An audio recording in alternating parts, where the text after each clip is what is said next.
کتنے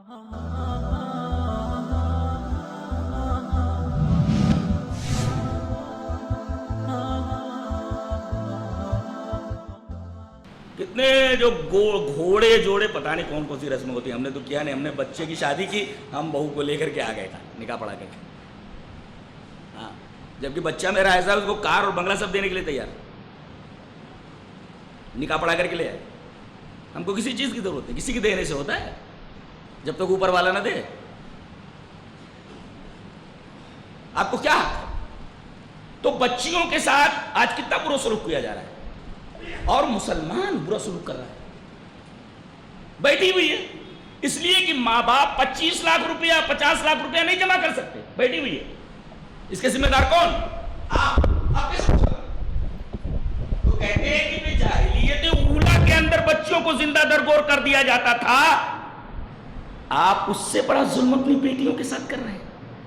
جی تو وَلَا تَقْتُلُوا أَوْلَادَكُمْ مِنْ إِمْلَاقٍ، اپنی اولاد کو محتاجگی کے خوف سے قتل نہ کرو. وہ تو زندہ درگور کر دیتے تھے، یہ بچی تو تل تل مر رہی ہے، روز مر رہی ہے، روز جی رہی ہے. یہ کیسا مرنا ہے، کیسا جینا ہے. اور قتل یہ بہت بڑا گناہ ہے. دلیل یہ حدیث پاک.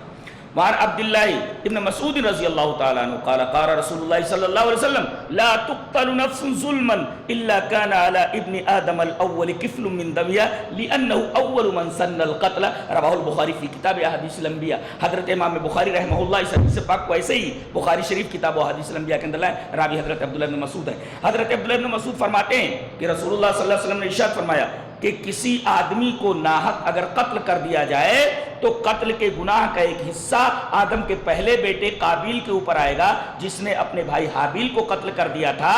تو چونکہ اس نے یہ بری سنت ایجاد کی، بری سنت ایجاد کرنے کی وجہ سے اس راستے پر کوئی بھی چلے گا تو اس کے گناہ کا ایک حصہ اس کو ضرور ملتا رہے گا. اس لیے کہ ایک گناہ کی چیز ایجاد کر کے گیا ہے اور کوئی آدمی کوئی اچھی چیز ایجاد کر کے جاتا ہے اللہ، اور اس راستے پر بہت سارے لوگ چلتے ہیں. پہلے بھی وہ جو کر رہا ہے اس کا ثواب تو اسے مل ہی رہا ہے، مرنے کے بعد ملتا رہے گا، اور اس راستے پر اس کی دیکھا دیکھی کچھ اور لوگ چل رہے ہیں تو ان کا بھی ثواب اس کو ملتا رہے گا. لِأَنَّهُ أَوَّلُ مَنْ سَنَّ الْقَتْلَ، اس لیے کہ سنت جو قتل کی اسی نے ایجاد کی، یہ بری سنت. سب سے پہلا قتل اسی نے کیا، وہ بھی بھائی نے بھائی کا. تو وَلَا تَقْتُلُوا أَوْلَادَكُمْ مِنْ إِمْلَاقٍ، اپنے بچوں کو، خاص طور سے اپنی بچیوں کو محتاجی کے خوف سے قتل نہ کرو. اب بیچ میں ایک ٹکڑا آ رہا ہے، دیکھو کیا انداز بیان ہے، کیا اسلوب ہے بولنے کا. اللہ فرما رہا ہے نَحْنُ نَرْزُقُكُمْ وَإِيَّاهُمْ. ایسا لگتا ہے جیسے پیرنتھیٹیکلی ہے جملہ معترضہ ہے بیچ میں، اس کی ضرورت نہیں تھی لیکن لے آیا گیا. ہم تم کو روزی دیتے ہیں اور ان کو روزی دیتے. پہلے کم کہا گیا، بعد میں ہم کہا گیا. پہلے کم کیوں لایا گیا؟ اللہ فرما رہا ہے تم کیوں اپنی بچیوں کو مار دے رہے ہو محتاجی کے خوف سے نا. اب یہ بولو تم کھانا کھاتے ہو کہ نہیں کھاتے؟ بولے کھاتے ہیں. کون دیتا ہے؟ کون دیتا؟ تو ہی دیتا ہے. اچھا تجھ کو تو دے رہے، کیا ہمارے خزانے میں کمی ہے اس کو نہیں دے سکتے؟ کیا سوال ہے، کیا جواب. اللہ نحن نرزقکم، تمہیں روزی دے رہے ہیں نا ہم. ہاں ملے تو جیسے تم کو روزی دے رہے ہیں، مارنے کی کیا ضرورت ہے، اس کو بھی روزی ہم ہی دیں گے نا. بولو اس سوال کا جواب اس کے پاس ہے؟ چپ کر دیا گیا. چپ چپ. کیا انداز ہے بولنے کا، دیکھ رہے ہیں. نحن نرزقکم، تمہیں روزی ہم دے رہے ہیں نا. تو جب تمہیں کھلا رہے تو اس کو نہیں کھلا سکتے؟ ہمارے خزانے میں کوئی کمی ہے؟ نہیں ہے. پھر کیوں مار رہا ہے؟ پھر کیوں مار رہا ہے؟ دیکھو یہ جملہ کتنا پیارا بیچ میں لے آیا گیا ہے. کیا کیسی سٹائل ہے. نہیں دنیا کا ادب چھان مارو، اس طریقے کا ادب آپ کو نہیں ملے گا کہیں. بولنے کی جو سٹائل ہے قرآن کی، کلام الہی کا انداز بتاتا ہے. یہ محمد کا کلام نہیں ہو سکتا، انسان ایسا نہیں بول سکتا. جی قُلْ تَعَالَوْا أَتْلُ مَا حَرَّمَ رَبُّكُمْ عَلَيْكُمْ. تو آپ لوگ پتہ نہیں کتنے لوگ یہاں ہیں جو عربی جانتے ہیں. میں تو بیسیکلی عربی کا اسٹوڈنٹ ہوں. میں کیا کیا باتیں، میں تو پریشان ہو جاتا ہوں. قُلْ تَعَالَوْا أَتْلُ مَا حَرَّمَ رَبُّكُمْ. اب کہیں کہیں اتنی پیاری پیاری باتیں ہوتی ہیں کہ وجدان مہک اٹھتا ہے، وجدان مہک اٹھتا ہے. قُلْ تَعَالَوْا أَتْلُ مَا حَرَّمَ رَبُّكُمْ عَلَيْكُمْ أَلَّا تُشْرِكُوا بِهِ شَيْئًا وَبِالْوَالِدَيْنِ إِحْسَانًا وَلَا تَقْتُلُوا أَوْلَادَكُمْ مِنْ إِمْلَاقٍ. یہ تین چیزیں ہوئی، اس لیے کہ نحن نرزقكم وإياهم. اب چوتھی نصیحت آ رہی وَلَا تَقْرَبُوا الْفَوَاحِشَ مَا ظَهَرَ مِنْهَا وَمَا بَطَنَ. ظاہری برائی اور باطنی برائی ظاہر میں جو نظر آ رہی وہ بھی نہ کرو، اور اندرونی برائی بھی مت کرو، چھپ کر کے نہ کرو، ظاہر نہ کرو۔ آج اگر ظاہری برائی دیکھنا ہے، ظاہری فواہش دیکھنا ہے تو بیچز دیکھ لو، سمندروں کے کنارے جا کر کے دیکھ لو، پارکوں میں دیکھ لو، جہاں وہ لڑکے لڑکیاں بیٹھے رہتے چونچ لڑاتے رہتے، کوئی بولنے والا نہیں۔ اور معاملہ اب تک یہی چونچ لڑانے ہی کا خالی ہے، معاملہ اب یہاں تک پہنچنے والا حدیث پاک میں ہے کہ باقاعدہ گدھوں کی طرح مجامات کرتے رہیں گے، زناکاری کرتے رہیں گے۔ کوئی اچھا آدمی تو ادھر سے گزرے گا، ارے بھائی کیا کر رہے ہو، ذرا آڑ میں ہو جاؤ، ابھی تو خالی چونچ لڑانا دیکھ رہے ہو آپ، بے حیائی کا یہ عالم۔ اور جانتے ہو ایسا کیوں ہوتا ہے؟ آئیے خود نبی سے پوچھ لیتے کہ یہ فواہش کیوں بڑھتے ہیں، کیوں پیدا ہوتے ہیں معاشرے میں؟ یہ نقطہ یہاں سے لے کر کے جاؤ، یہ گندگی، یہ بے حیائی، یہ عریانی، یہ ننگا پن معاشرے میں پیدا کیوں ہوتا ہے؟ آئیے نبی سے پوچھتے ہیں۔ کیا شریعت ہے ہماری، کتنی پاک اور شفاف ہے۔ میں تو خود پریشان ہوں کہ اتنی پیاری شریعت ہمارے پاس ہے اور ہم ایسے ہیں جیسے سب کچھ ہم اگر بھیک مانگے، ایسا مانگو۔ آئیے حدیث دیکھتے ہیں۔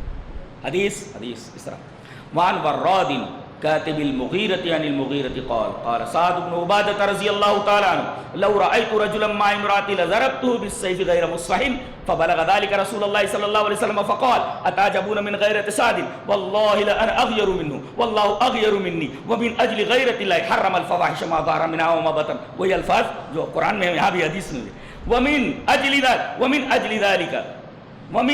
ذلك ولا أحد أحب إليه العذر من الله ومن أجل ذلك بعث المبشرين والمنذرين ولا أحد أحب إليه المدحة من الله ومن أجل ذلك وعد الله الجنة۔ رواه البخاری فی کتاب التوحید۔ حضرت امام بخاری رحمۃ اللہ علیہ اس حدیث پاک کو کتاب التوحید میں لائے۔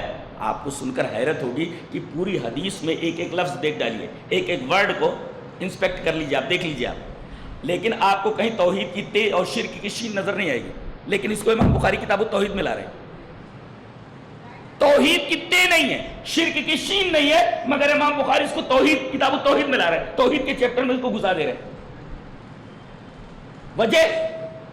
وجہ یہ ہے کہ اس حدیث میں ایک بات کہی گئی ہے۔ سعد بن عبادہ ایک صحابی ہیں، وہ ایک دفعہ کہنے لگے اپنے ساتھیوں سے، سنو، سعد بن عبادہ کہتے ہیں لو رأیت رجلا مع امراتی، اگر میں اپنی بیوی کو کسی غیر مرد کے ساتھ قابل اعتراض حالت میں دیکھ لوں تو I will kill both of them، I will kill him، مار دیتا اس میں، تلوار سے اس کی گردن مار دیتا، اس کو چھوڑوں گا نہیں۔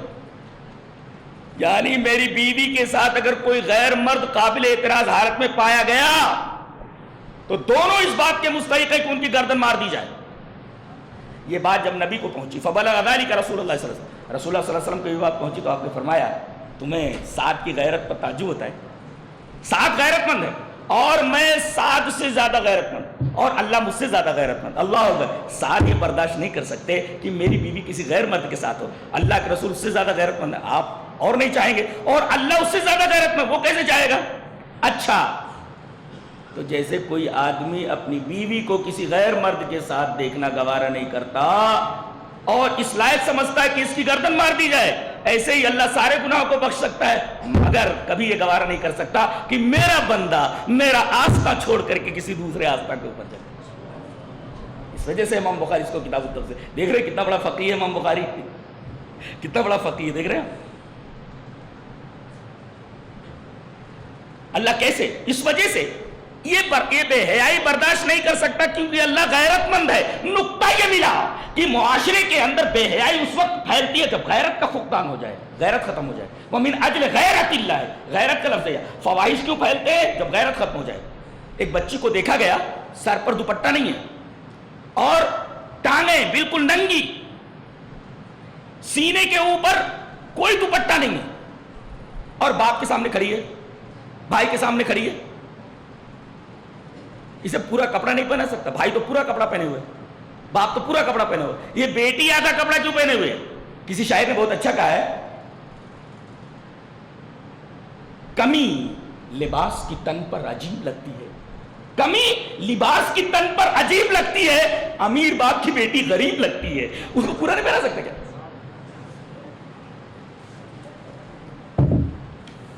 پتہ یہ چلا کہ ننگا پن، عریانیت اور فحاشی یہ اس وقت پھیلتی ہے جب غیرت کا فقدان ہو، معاشرے میں غیرت ختم ہو جائے. یہ بغیرت لوگ ایسا کرتے ہیں، اور اس طریقے کے مناظر اور مظاہر بغیرت لوگ ہی دیکھ سکتے ہیں. اللہ تو ولا تقربوا الفواحش ما ظهر منها وما بطن، ظاہری بے حیائی اور چھپی ہوئی بے حیائی دونوں کے قریب مت جاؤ. السلام علیکم خالہ، السلام علیکم خالہ، خالہ صاحب، ارے بھائی خالہ سے تھوڑی ملنے آیا ہے، خالہ کی بیٹی کو دیکھنے کے لیے آیا ہے. یہ چھپی ہوئی بے حیائی. السلام علیکم خالہ، آؤ بیٹا بیٹا آؤ. وہ خالہ کو دیکھنے نہیں آیا ہے، بیٹی کو دیکھنے کے لیے آیا ہے. اللہ، یہ چھپی ہوئی بے حیائی، اس لیے کہ ایک دوسرے کا پردہ بازی ہے دوسرے کے اوپر. تو ولا تقربوا الفواحش ما ظهر منها وما بطن. اچھا، ولا تقتلوا النفس التي حرم الله الا بالحق. کسی آدمی کو چاہے وہ غیر مسلم ہو مسلم ہو ناحق نہیں مار سکتے آپ. کہتے ہیں اسلام ٹیرر کا مذہب ہے. اللہ کے بندو قرآن تو پڑھو. یہاں بتایا گیا کسی نفس کو جو بھی سانس لیتا ہو، نفس مانے سانس، نفس مانے سانس، کل نفس کہا گیا ہر جاندار. اب ہر جاندار میں مسلم غیر مسلم سب ہے، یہاں وہی لفظ استعمال کر ولا تقتلوا النفس، جو بھی نفس ہے بلا وجہ آپ نہیں مار سکتے، بلا وجہ آپ نہیں مار سکتے.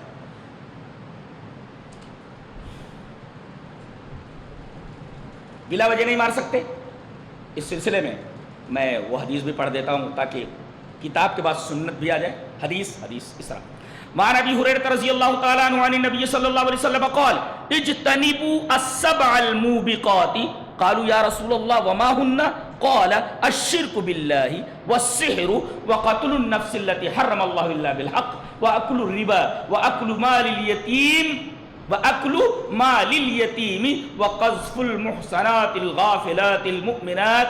رواہ البخاری فی کتاب الوصایا. حضرت امام بخاری رحمہ اللہ اس حدیث پاک کو ایسے ہی کتاب الوصیہ کے اندر لائے. حضرت ابو ہریرہ اس روایت کے راوی ہیں، وہ فرماتے ہیں کہ نبی اکرم صلی اللہ علیہ وسلم نے ارشاد فرمایا 7 ہلاک کر دینے والی چیزوں سے بچو. کہا کہ اللہ کے رسول وہ 7 ہلاک کر دینے والی چیزیں کون سی ہیں، تباہ کر دینے والی چیزیں کون سی؟ کہا کہ سب سے پہلے الشرک باللہ، اللہ کے ساتھ شرک کرنا، اور دوسرے السحر، جادو بڑی خطرناک چیز ہے. چلیے جادو پر ایک حدیث پڑھ لیتے ہیں. ابھی اس حدیث پر رکے رہے. حدیث اس طرح معنی عجیب بات ہے کہ یہ روایت بھی جو پڑھنے جا رہا ابو ہریرہ سے.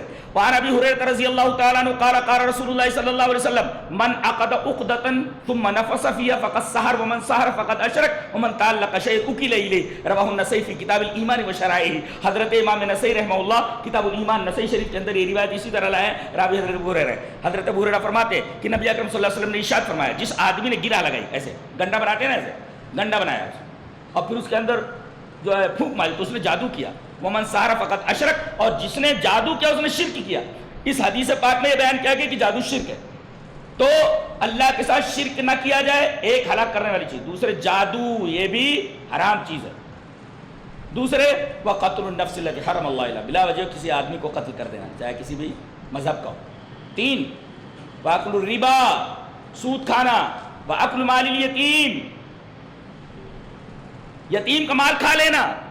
اور اسی طریقے سے والتولی عن الزحف، میدان کارزار سے بھاگ لینا. لڑو مرو چاہے جیو، بچے تو غازی مرے تو شہید، بھاگنا کیوں؟ والتولی عن الزحف، بھاگنا نہیں. اور آخری چیز کسی سیدھی سادی بھولی بھالی مومنہ عورت کے اوپر تہمت لگانا. یہ 7 ہلاک کر دینے والی چیزیں. تو اس میں آپ دیکھیں وقتل النفس التي حرم اللہ الا بالحق. تو اس آیت کریمہ میں 5 چیزیں بیان کی گئی، 5 نصیحتیں ہو گئی. اللہ فرمایا ذالکم وصاکم بہ لعلکم تعقلون، یہ اللہ کی وصیت ہے تمہارے لیے. اور وصیت اس لیے ہوتی تاکہ پوری کی جائے. لہذا جب یہ اللہ کی وصیت ہو پوری کرو، ضروری ہے پوری کرنا. وصیت ضرور پوری کی جاتی ہے اگر جائز ہو تو، اور اللہ وصیت کر رہا ہے، ظاہر اللہ کی وصیت جائز ہے، لہذا یہ وصیت پوری کرنی ضروری ہے. ذالکم وصاکم بہ لعلکم تعقلون. کل 10 نصیحتیں 5 ہو گئی. ایک آیت کے اندر 5 نصیحتیں. اب دوسری آیت آ رہی ہے، اس میں 4 نصیحتیں ہیں، اور ایک آیت کے اندر ایک ہی نصیحت ہے، اور سب سے اہم چیز وہی ہے. چلو پہلے دوسری آیت کے اندر تو 4 ہیں، تو 5 4 9، اور اس کے بعد ایک آیت کے اندر جو ایک نصیحت وہ بعد میں بیان کریں گے. پہلے اب دوسری آیت کے اندر جو 4 نصیحتیں ہیں، 4 وصیتوں بیان کر لیتے ہیں. وَلَا تَقْرَبُوا مَالَ الْيَتِيمِ، مال یتیم کے قریب مت جاؤ. اللہ، یتیم کے اوپر نگرانی رکھنا، یتیم کی کفالت کرنا بہت بڑا ثواب۔ آئیے حدیث پڑھ لیتے ہیں۔ اس لیے کہ عورتوں کے بعد معاشرے کا سب سے کمزور طبقہ، سب سے کمزور صنف یتیموں کی۔ باپ مر گیا ہے، کوئی خبرگیری کرنے والا نہیں، کبھی کبھی معاشرے کے لیے نقصان دہ ہو سکتا ہے اگر اس کی تربیت نہ کی جائے، گنڈا موالی خود معاشرے کے لیے سر درد ہو جائے تو نگرانی کی جائے، اس لیے باپ کا سایہ اس کے اوپر نہیں۔ آئیے وہ حدیث پڑھ لیتے ہیں۔ حدیث اس طرح، وعن ابی ہریرہ رضی اللہ تعالی عنہ قال قال رسول اللہ صلی اللہ علیہ وسلم کافل الیتیم له او لغیرہ انا وهو کہاتین فی الجنہ واشار مالک بالسبابۃ والوسطى، رواہ مسلم فی کتاب الزہد والرقائق۔ حضرت امام مسلم رحمہ اللہ اس حدیث پاک کو اسی کتاب الزہد کے اندر لائے، راوی حضرت ابو ہریرہ۔ حضرت ابو ہریرہ فرماتے ہیں کہ رسول اللہ صلی اللہ علیہ وسلم نے ارشاد فرمایا کہ اپنے یتیم کی کفالت کرنے والا، یعنی اس کے خاندان کا یتیم، او لغیرہ، یا اس کے خاندان کا ہی ہے کہ دوسرا یتیم، یتیم کوئی بھی ہو، اپنے خاندان کو یا غیر خاندان کا، اس کی کفالت کرنے والا، میں اور وہ دونوں جنت میں اس طرح آئیں گے۔ اور آپ نے اپنی سبابہ اور وسطیٰ دونوں انگلیوں کو اس طرح ملا کر بتایا، اس طرح قریب ہوگا جنت میں۔ یہ یتیم کی کفالت کرنے کا اجر ہے، ثواب ہے۔ آج تو بڑے بڑے یتیم خانے کھلے ہوئے ہیں اور لاکھوں روپے یتیم خانے کے نام پر وصول کیے جاتے ہیں۔ بچوں کا حال برا ہے، بچوں کا حال برا ہے۔ کسی نے کولر دے دیا تو کولر منتظم نے اپنے گھر بھیج دیا، لڑکے ویسے کو ویسے گرمی میں پڑے ہوئے۔ چاول کے تھیلے آ رہے ہیں، اچھے اچھے تھیلے گھر بھیج دیے جا رہے ہیں، اور اس کی جگہ پر موٹے موٹے چاول ان یتیم بچوں کو کھلانے کے لیے آ رہے ہیں۔ یہ سب کیا ہو رہا ہے؟ یہ سب کیا ہو رہا ہے؟ وَلَا تَقْرَبُوا مَا، وہ یتیم کا مال ہے، اس کو آپ بدل نہیں سکتے کہ وہ اچھا چاول گھر بھیج کر کے، موٹا چاول منگا کر کے کھلایا جائے۔ کولر آیا ان کے لیے، کولر گھر بھیج دیا گیا، بچے ویسے گرمی میں پڑے ہیں، اور دینے والا بھی مجرم ہے۔ جا کر کے دیکھنا چاہیے کہ میرے مال کا صحیح استعمال ہو رہا ہے کہ نہیں۔ کچھ لوگ ہیں بس کسی نے مانگا اور دے دیا، پتہ نہیں وہ صحیح سے کام کر رہا ہے کہ نہیں کر رہا، معتبر ہے کہ نہیں ہے، لوگ اس کو جانتے کہ نہیں جانتے۔ لاکھوں روپے اس طریقے کا امت کا جا رہا ہے، اس کا کوئی مطلب نہیں۔ اگر صحیح سے صرف نہیں ہو رہا ہے تو آپ کے پیسے کا کوئی مطلب نہیں، کوئی مصرف نہیں۔ اب بتائیے، کولر گھر پہ بھیج دیا گیا، بچے ویسے گرمی میں تڑپ رہے ہیں، پریشان۔ وَلَا تَقْرَبُوا مَالَ الْيَتِيمِ، مال یتیم کے قریب مت جاؤ۔ اچھا، ایک نصیحت یہ، وَأَوْفُوا الْكَيْلَ إِذَا كِلْتُمْ وَزِنُوا بِالْقِسْطَاسِ الْمُسْتَقِيمِ۔ یہ دھندا کرنے والے لوگ، یہ ناپ تول میں جو گڑبڑی کرتے ہیں، ان کو متنبہ کیا گیا ہے۔ لین دین تو لگا ہی رہتا ہے، ہمارا تعلق بازار سے ہے، لین دین سے، بزنس سے۔ اب ہر وہ بزنس جس کے اندر ایسا لگے کہ کچھ پیسہ پورا لے کر کے تول یا مال کم دیا جا رہا ہے، ساری چیزیں تخفیف کے دائرے میں آتی ہیں۔ وَأَوْفُوا الْكَيْلَ وَالْمِيزَانَ بِالْقِسْطِ، تولو تو پورا تولو، ناپو تو پورا ناپو۔ اللہ نبی کریم صلی اللہ علیہ وسلم ایک دفعہ بازار میں آئے، مستدرک علی الصحیحین کتاب البیوع کی روایت ہے، حضرت عبداللہ ابن عمر، آؤ روایت پڑھ لیتے ہیں۔ حدیث اس طرح، وعن عبداللہ ابن عمر رضی اللہ تعالیٰ عنہ عن النبی صلی اللہ علیہ وسلم قال لأصحاب الكيل والوزن انکم قد الیتم امرا فیہ ہلکۃ الامۃ السالفہ، رواہ الحاکم فی المستدرک فی کتاب البیوع۔ حضرت امام حاکم مستدرک علی الصحیحین کتاب البیوع کے اندر یہ روایت حضرت عبداللہ ابن عمر سے ہے۔ آپ نے فرمایا ان لوگوں سے جو بازار میں سودا کرتے تھے، بیچتے تھے، ان دکان والوں سے آپ نے فرمایا کہ تمہیں ایسے معاملوں کا والی بنایا گیا ہے جس کے اندر ایک امت ہلاک ہو چکی ہے۔ حضرت شعیب علیہ السلام کی قوم پیسے پورا لیتی تھی، تول کم دیتی، لہذا ایسا دھندا نہیں کرنا جس میں طرفین میں سے کسی ایک کا نقصان ہو۔ یہ دھندے کا اصول ہے، متبایعین میں سے کسی ایک کا نقصان ہو، بے حرام ہو، جائز نہیں۔ متبایعین میں سے، خریدنے والا اور بیچنے والا، ان دونوں میں سے کسی ایک کا نقصان ہے، بے جائز نہیں، درست نہیں۔ تو آپ نے اصحاب الکیل والوزن سے، جو لوگ بازار میں دھندا کرنے والے تھے، ان سے کہا تم لوگ ایسے کام کر رہے ہو کہ اس معاملے میں ایک امت ہلاک ہو چکی ہے، لہذا قدم پھونک پھونک کر رکھو۔ یعنی بزنس میں قدم پھونک پھونک کر کے رکھنا ہے، ایک اصول اور ضابطہ بتا دیا گیا بزنس کرنے والوں کو۔ وَأَوْفُوا الْكَيْلَ وَالْمِيزَانَ بِالْقِسْطِ لَا نُكَلِّفُ نَفْسًا إِلَّا وُسْعَهَا۔ ہاں کبھی بھول چوک ہو جائے تو معاف ہے، اس لیے کہ اللہ آدمی کو اتنی تکلیف دیتا ہے جتنی اس کے پاس طاقت ہے۔ یہ تو 5 2 7 دو نصیحتیں اور۔ وَإِذَا قُلْتُمْ فَعْدِلُوا، جب بولو تو عدل بولو، چاہے وہ اپنے بھائی کے خلاف، اپنے باپ کے خلاف، اپنے رشتہ دار کے خلاف، یا خود اپنی ذات کے خلاف ہو رہا ہو، بولو تو عدل بولو. اللہ اکبر. آئیے ایک حدیث پڑھتے سونے کے پانی سے لکھے جانے کے لائق ہے، نبی اکرم صلی اللہ علیہ وسلم کی حدیث. بہت غور سے سنو، سانس روکو، اس کے بعد میں حدیث پڑھتا ہوں. روک لی سانس. حدیث وعن عائشة رضی اللہ تعالی عنہ ان قریشا اہمهم شان المرأة المخزومیة التي سرقت فقالوا من يكلم فيها رسول الله صلى الله عليه وسلم فقالوا من يستر عليه الا اسامة بن زيد حب رسول الله صلى الله عليه وسلم فكلموا اسامة فقال اتشفع في حد من حدود الله ثم قام فاختطب فقال انما اهلك الذين من قبلكم انهم اذا سرق فيهم الشريف تركوا وإذا سرق فيهم الضعيف أقاموا عليه الحد وأيم الله لو أن فاطمة بنت محمد سرقت لقطعت يدها. رواه الترمذی في کتاب الحدود. حضرت امام ترمذی اس کو کتاب الحدود میں لائے ترمذی شریف میں. راوی نبی کریم صلی اللہ علیہ وسلم کی پیاری بیوی حضرت عائشہ رضی اللہ تعالیٰ عنہ. اس میں ایک واقعہ بیان کیا گیا ہے کہ قبیلہ مخزوم، بنو مخزوم، جانتے ہیں کون سا قبیلہ ہے؟ جس کے خالد ابن ولید ہے. امت کے نوجوان اس صحابی کے اوپر جتنا فخر کریں کم ہے. اللہ 100 سے زیادہ جنگیں لڑی ہیں، کسی میں ہارے نہیں ہوئے. اور وہ تعداد آدمی کی سمجھتے نہیں تھے. ایک میدان جنگ میں رومی اتنے تعداد میں اتنے زیادہ تھے کہ ایک مسلمان کے منہ سے نکل گیا رومی کتنی تعداد میں. حضرت خالد بن ولید نے کہا چپ، خدا کی قسم اگر میرے گھوڑے الاشکر کا پاؤں زخمی نہ ہوتا تو میں کہتا اس سے دگنے ہو جائیں. پھر لڑ کر کے بتاتا ہوں. اللہ کیسا آدمی تھا یہ. تمنا کر دیکھیں گے حشر میں ان کو، جنت پہ دیکھیں گے انشاءاللہ کیسے ہیں حضرت خالد. اللہ رسول کے بعد جو ہے اس صحابی سے اتنی عقیدت ہے مجھے کہ میں دیکھنا چاہتا ہوں کیسے تھے. 100 سے زیادہ جنگیں لڑی لیکن کسی میں ہارے نہیں. ایک دفعہ کافروں کی طرف سے آئے تھے اور مسلمانوں کو کافی نقصان پہنچا. 70 صحابہ کرام مارے گئے بڑے بڑے، جنگ میں شریک ہوئے ہیں. کبھی شکست کا داغ نہیں لگا اس آدمی کے اوپر. یہ امت کا واحد شخص ہے آج صحابی خالد بن ولید. اور گھوڑے کی کاٹ اتنی اچھی جانتا تھا، ادھر مارا گردن نیچے گئی، ادھر گھوڑا ادھر نکل گیا. گھوڑے کی کاٹ بڑی اچھی جانتے تھے. ان کے مقابلے میں صرف ایک صحابی دیکھا جاتا تھا، ابو عبیدہ بن الجراح، بہت عظیم الشان صحابی. حضرت ابو عبیدہ امین الامہ کا خطاب دیا گیا. یہ سیف اللہ ہے، وہ امین الامہ. کیسے کیسے خطابات زبان نبوی سے نکلے، کیسے کیسے لوگ. نہ کوئی یونیورسٹی ہے نہ کوئی کالج ہے.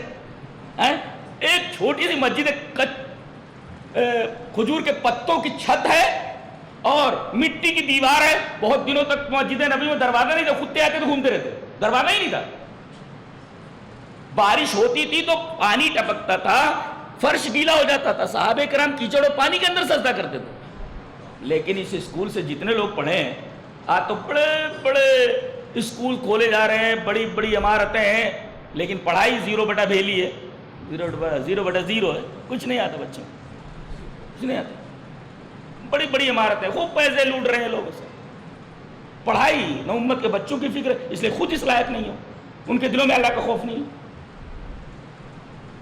لیکن اس چھوٹے سے مدرسے کے اندر کھجور کے پتوں کی چھت ہے.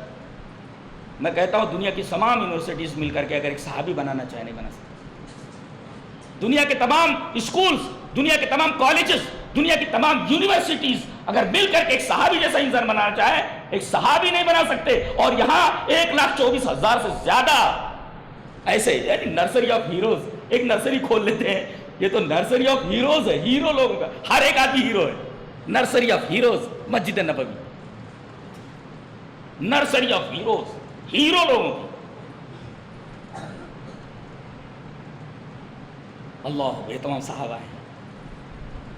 اور اسی اسکول کے پڑھے ہوئے حضرت خالد بن ولید رضی اللہ تعالیٰ. 100 جنگیں لڑی ہیں. عجیب لوگ تھے. گورنر بنا دیا تو گورنر ہے، سی ایم بنا دیا گیا تو سی ایم ہے، قاضی بنا دیا گیا تو قاضی ہے، چیف جسٹس بنا دیا گیا چیف جسٹس ہے، کمانڈر ان چیف بنا دیا گیا کمانڈر ان چیف ہے، گورنر بنا دیا گیا تو گورنر ہے. اللہ اکبر. کہاں سے سیکھا انہوں نے؟ یہاں تو کوئی IAS ہوتا ہے تو اس کے بعد اسے کوئی بڑا عہدہ دیا جاتا ہے کہ جو حکومت چلانے کے لیے آپ کے پاس کیا کیا وہ چیزیں. یہاں تو ہر ایک پیسہ دماغ رکھتا، کیسی کیسی صلاحیتیں دی. تو علم دین تو آپ لوگ سیکھتے نہیں ہیں. دوسرے علم سیکھیے، کون کہہ رہا مت سیکھیے، لیکن اس کے ساتھ علم دین پہلے ضروری ہے. یہ علم دین روشن کر دیتا ہے آپ کے ذہن کو. یہ اگر نہیں ہے تو اب بیکار ہے، شریعت کی نگاہ میں بیکار ہے، دنیا کی نگاہ میں بھی آپ بیکار ہیں. اللہ اکبر. تو یہ قبیلہ بنو مخزوم کی عورت تھی، اس نے چوری کی تھی، اور اسلام میں چوری کی سزا ہاتھ کاٹ دینا. اب ظاہر ہے کہ اتنے بڑے قبیلے کی عورت کا ہاتھ کاٹ دینا پورے قبیلے کی ناک کٹ جانے کے مرادف تھا. لہذا یہ ہوا کہ اس عورت کی جو سزا ہے وہ کم کرا دی جائے، ہاتھ نہ کاٹا جائے. لیکن بات کون کرے؟ لوگوں نے کہا بات کون کرے گا نبی سے کہ اس عورت کا ہاتھ نہ کاٹا جائے؟ کہا کہ اسامہ ابن زید ہے نا، نبی کریم صلی اللہ علیہ وسلم سے بڑی محبت کرتے ہیں، اور وہ اگر بول دیں گے کام ہو جائے گا. فکلم اسامہ کو انہوں نے آگے بڑھایا، کہا کہ جا کر بولو نا یار، جاؤ. اب یہ گئے، انہی کے کندھے پر تمام لوگوں نے بندوق رکھ دیا. بات یہی کریں گے، اس لیے کہ حب رسول اللہ من یستر علیہ الا اسامہ بن زید حب رسول اللہ. رسول اللہ صلی اللہ علیہ وسلم تو محبوب ہیں. یہ جو بات کہیں گے نبی مان لیں گے. آئے کہا کہ اللہ کے رسول ایک بات بولنی ہے. کہا بولو. کہا کہ اس عورت کا ہاتھ مت کاٹیے. چپ، اتشفع فی حد من حدود اللہ. یہ میرا قانون نہیں، اللہ کی حد ہے. یہ تو اللہ کی حد کے بارے میں سفارش کر رہا ہے، تیری جرات کیسے ہوئی؟ اتشفع فی حد من حدود اللہ. اور یہی نہیں بلکہ آپ کھڑے ہوئے، آپ ممبر پر فاختتب ثم قال، آپ نے کھڑے ہو کر کے خطبہ دیا اور کہا سنو، انما اہلک الذین من قبلکم، تم سے پہلے جو لوگ ہلاک ہوئے جانتے ہیں ان کے اندر ایک بیماری تھی. کیا؟ اذا سرق فیہم الشریف ترکوا، جب کوئی بڑا آدمی چوری کرتا تو چھوڑ دیتے تھے. واذا سرق فیہم الضعیف، جب کوئی کمزور آدمی چوری کرتا تو اقاموا علیہ الحد، تو اس کے اوپر حد قائم کرتے. اب آخری ٹکڑا قابل غور ہے، وَأَيْمُ اللَّهِ، میں اللہ کی قسم کھا کر کے کہتا ہوں، لو ان فاطمہ بنت سرقت لقطعت یدہا، اگر میری لخت جگر فاطمہ بھی چوری کرتی تو میں اس کا ہاتھ کاٹ دیتا. یہ عدل ہے، انصاف ہے. اور دنیا میں عدل اگر قائم ہو جائے تو تمام فسادات، تمام چیزیں ویسے ہی ختم ہو جائے. امن و امان کہاں ختم ہوتا ہے؟ جب وہاں عدل نہ رہے. تو عدل کی جگہ ظلم آ جائے تو فوراً وہاں پر فساد کھڑا ہو جاتا ہے. وَأَيْمُ اللَّهِ لَوْ أَنَّ فَاطِمَةَ بِنْتَ مُحَمَّدٍ سَرَقَتْ لَقَطَعْتُ يَدَهَا، اگر میری لخت جگر فاطمہ بھی چوری کرتی تو میں اس کا ہاتھ کاٹ دیتا. یہ ہوئی جناب والا 8ویں نصیحت. وَإِذَا قُلْتُمْ فَاعْدِلُوا وَلَوْ كَانَ ذَا قُرْبَىٰ وَبِعَهْدِ اللَّهِ أَوْفُوا، اور عہد کرو تو پورا کرو. ایک ہوتا وعدہ، وعدہ ایک طرفہ ہوتا ہے، عہد دو طرفہ ہوتا ہے، میں بھی. اور عقد کس کو بولتے ہیں؟ جو لکھت میں آ جائے. یہ 3 فرق. وعدہ ایک طرفہ ہوتا ہے، عہد دو طرفہ ہوتا ہے، اور عقد جو مارز تحریر میں آ جائے. یہ 3 فرق ہے، عقد، عہد اور وعدہ. اب دیکھیں یہاں بِعَهْدِ اللَّهِ أَوْفُوا، عہد کرو تو پورا کرو. اب آئیے اس پر بھی ایک حدیث پڑھ لیتے ہیں. حدیث اس طرح، وعن عبد الله بن عمرو رضی اللہ تعالی عنہ عن النبي صلی اللہ علیہ وسلم قال اربع من كن فيه كان منافقا او كانت فيه خصلة من اربعة كانت فيه خصلة من النفاق حتى يدعها، اذا حدث كذب، واذا وعد اخلف، واذا عاهد غدر، واذا خاصم فجر. رواه البخاری فی کتاب المظالم. حضرت امام بخاری رحمہ اللہ بخاری شریف کتاب المظالم کے اندر یہ روایت اسی طرح لائے. راوی حضرت عبداللہ ابن عمرو ہے. حضرت عبداللہ ابن عمرو فرماتے ہیں کہ رسول اکرم صلی اللہ علیہ وسلم نے ارشاد فرمایا کہ 4 چیزیں جس آدمی کے اندر ہوں پکا منافق ہے، اور 4 چیزوں میں سے اگر ایک پائی جائے تو اتنا ہی منافق ہے. حتیٰ یہ دایا تک کہ اس کو چھوڑ دے.